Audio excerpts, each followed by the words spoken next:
जय श्री राम। नमस्कार मित्रों, हमारे चैनल में आपका फिर से स्वागत है। आज मैं आप सभी से एक विनती करने आया हूँ। इलेक्शन का टाइम चल रहा है और 5 तारीख को, जैसा कि आप सबको मालूम है, वोट पड़ेंगी।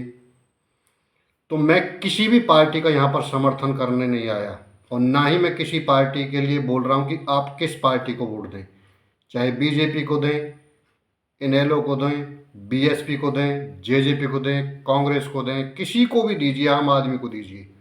लेकिन वोट डालने जब जाओ तब आप सिर्फ 2 बातें याद रखना, छोटी छोटी सी 2-3 बातें बता रहा हूं आपको। एक तो ये बात याद कर लेना जब आप वोट डालने जाओ कि 550 वर्षों से जो भगवान राम का मंदिर अटका हुआ था, उस मंदिर को बनने से रोकने के लिए 24 वकील किस पार्टी ने खड़े किए थे कि राम मंदिर ना बने। ध्यान कर लेना। और राम मंदिर के पक्ष में कौन सी पार्टी थी? जो भगवान राम के, तो आजकल दुनिया ही भगवान राम को अपना आदर्श मानती है। तो इसलिए मैं सभी लोगों से कह रहा हूं कि वोट डालने से पहले ये ध्यान रखें कि राम मंदिर को बनवाने के पक्ष में कौन था और राम मंदिर को रोकने के लिए 24 2 4 6 10 नहीं, बल्कि 24 वकील किस पार्टी ने खड़े किए थे कि राम मंदिर नहीं बनना चाहिए। एक तो विशेष बात ये ध्यान रखना वोट डालने से पहले। दूसरी, जम्मू कश्मीर के अंदर किसी फौजी भाई को सिर फोड़ दिया जाए तो कोई एफआईआर दर्ज नहीं होती थी।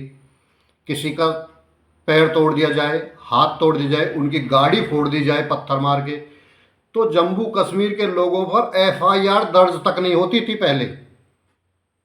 और मोदी सरकार ने, मैं यहाँ पर बता रहा हूँ, मोदी सरकार ने अगर वो सब कानून वहाँ पर लागू किए, धारा 370 हटाई, उसके बाद पहले जैसा कानून लाने के लिए कौन सी पक्ष कह रहे हैं, कौन सी पार्टियां पहली तरह कानून बनाना चाहती हैं कि फौजियों का चाहे सिर फोड़ दो, हाथ पैर तोड़ दो, कुछ भी कर दो वहाँ के लोग, लेकिन उन पर एफआईआर दर्ज नहीं हो सकती। ये कौन सी सरकार चाहती है? इस बात का भी विशेष कर ध्यान रखना। दूसरा, जैसा कि आप सबको मालूम है, बहुत लोगों को नहीं भी मालूम होगा, तो अपने पड़ोसियों को भी बताएं वोट डालने से पहले कि भारतीय सेना और रेलवे के बाद वक्फ बोर्ड के पास सबसे ज़्यादा ज़मीन है। और वक्फ बोर्ड को ताकत कौन दे रहा है? कौन सी पार्टी है जो वक्फ बोर्ड के समर्थन में है और कौन सी पार्टी है जो इस तरीके से किसी भी ज़मीन पर अपना कब्जा जताने वाली वक्फ बोर्ड के शक्तियां कम करना चाहती है। ये 2-3 चीज़ें बड़े विचार करिए, आप ध्यान दीजिए इन तीनों चीज़ों पर और तब वोट डालने जाइए। अपने पड़ोसियों को भी बताइए, बड़े बुजुर्गों को बताइए, सभी को समझाइए कि वोट डालने से पहले ये 2-3 चीज़ मैंने छोटी छोटी बताई हैं, इनको ध्यान कर लीजिए। मैं यहाँ ये नहीं कह रहा कि आप किस पार्टी को वोट देंगे, आप खुद निर्णय लीजिए, अपने दिल पर हाथ रख के निर्णय लीजिए कि आप किस पार्टी के वोट देनी चाहिए। आप उस पार्टी को वोट देंगे जो 24 वकील खड़े कर देती है राम मंदिर को रोकने के लिए कि राम मंदिर नहीं बनना चाहिए, या फिर जो भगवान राम का मंदिर बनाते उस पार्टी को वोट देंगे।